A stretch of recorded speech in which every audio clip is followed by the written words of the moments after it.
आज की इस वीडियो में हम बात करने वाले हैं कि क्या हमें सोयाबीन की फसल में फफूंदनाशक या फंगिसाइड का उपयोग करना चाहिए या नहीं करना चाहिए।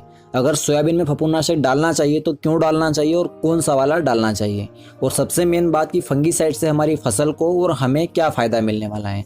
फंगिसाइड से जुड़े हुए ऐसे और कई सवाल हैं, जैसे कि फसल को फंगस कैसे लगता है, किन कारणों से लगता है, फंगस की कौन सी बीमारी के लिए कौन सा फंगिसाइड लेना चाहिए, सोयाबीन में फफूंदनाशक का उपयोग कब करना चाहिए, पहले छिड़काव में कौन सा फंगिसाइड लेना चाहिए, दूसरे छिड़काव में कौन सा फंगिसाइड लेना चाहिए। ऐसे कई सारे सवाल हैं फंगिसाइड को लेकर, जिन पर हम अभी बात करने वाले हैं। पूरी जानकारी के लिए वीडियो को आखिर तक देखना और कमेंट में अपनी राय जरूर देना। तो नमस्कार दोस्तों, मैं हूं शान, किसान क्रिएटिव चैनल पर करता हूं आप सभी का स्वागत। अब दोस्तों, सबसे पहला सवाल ये आता है कि क्या हमें फफूंदनाशक का उपयोग करना चाहिए या नहीं। तो ऐसा बिल्कुल भी नहीं है कि कोई भी फसल बिना किसी बीमारी के पूरी तरह तैयार हो जाए। हर एक फसल में किसी न किसी एक तरह की फंगस की बीमारी तो लगी जाती है, जिसके लिए हमें फफूंदनाशक या फंगिसाइड का स्प्रे करना ही पड़ता है।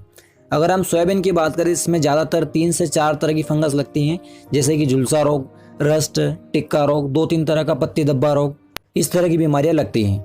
अब अगर हम फसल में फंगस लगने के कारण की बात करें तो इसके 2 मुख्य कारण हैं, जैसे कि रस चूसक कीटों का अटैक होना और अधिक नमी का होना।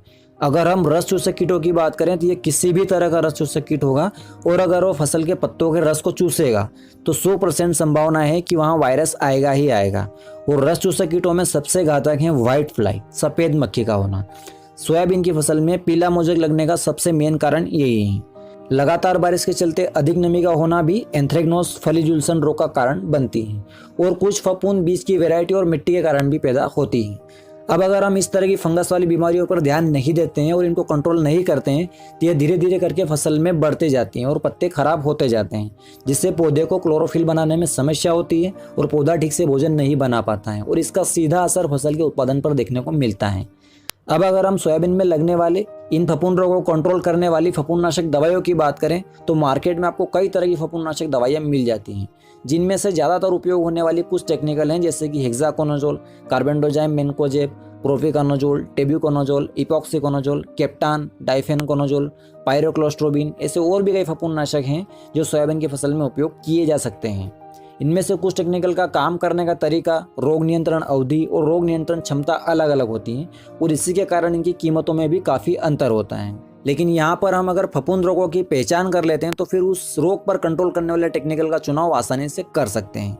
यहाँ मैं अगर आपको सबसे सरल भाषा में समझाऊं तो अगर लगातार बारिश होने के कारण अधिक नमी के चलते फसल में पीलापन आता है, पत्ते पीले पड़ने लगते हैं, या जड़ गलन होता है, या किसी भी तरह का रस्ट लगता है, तो ऐसी अवस्था में आप हेक्साकोनाजोल, प्रोपिकोनाजोल या टेबुकोनाजोल जैसे फंगिसाइड का उपयोग कर सकते हैं, क्योंकि अधिक नमी के कारण लगने वाले रोग पर यह सही से काम करते हैं।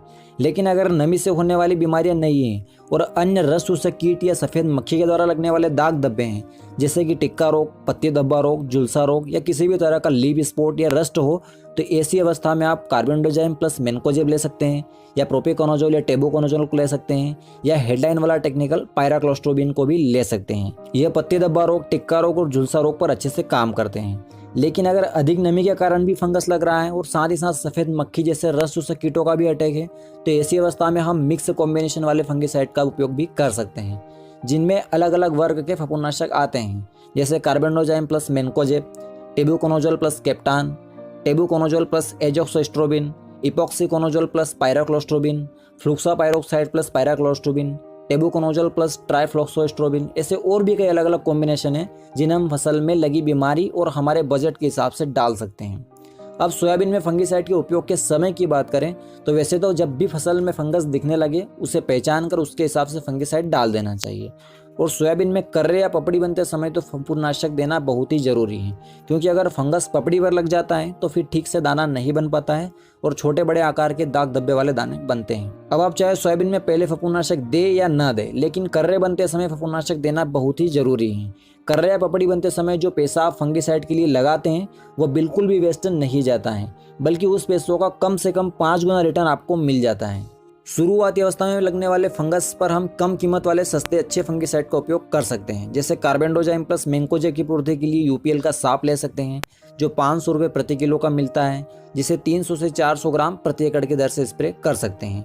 या फिर हेक्साकोनाजोल 5% ले सकते हैं, जो टाटा कंपनी का कोंटा प्लस नाम से आता है, जो 600 रुपये लीटर मिलता है, इसे 200 से 300 ml प्रति एकड़ की दर से स्प्रे कर सकते हैं। या फिर मीडियम रेंज में प्रोपिकोनोजोल ले सकते हैं, जो हमें सिजेंटा कंपनी के टिल्ट में देखने को मिलता है। ये 1200 रुपये लीटर के लगभग आता है, जिसे 160 से 200 ml प्रति एकड़ की दर से ले सकते हैं। या फिर टेबुकोनोजोल प्लस कैप्टान का कॉम्बिनेशन ले सकते हैं, जो हमें अदामा के समीर फंगिसाइड में देखने को मिलता है। इसे 300 ml प्रति एकड़ की दर से स्प्रे करना होता है।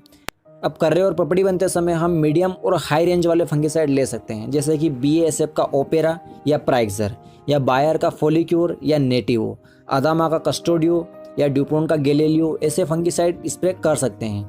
हालांकि इनका खर्च अधिक आता है, लेकिन मैं आपको पहले ही बता चुका हूँ कि आपको इनके खर्च का 5 गुना रिटर्न मिल जाता है। इन सभी फफूंदनाशक के डिटेल्ड वीडियो आपको चैनल पर मिल जाएंगे, और जो वीडियो नहीं है वो आपको बहुत ही जल्द मिलने वाले हैं। इसलिए चैनल को सब्सक्राइब करके रखना और अपना फेवरेट फंगिसाइड कमेंट में ज़रूर बताना। जानकारी अच्छी लगी हो तो वीडियो को एक लाइक तो कर ही देना।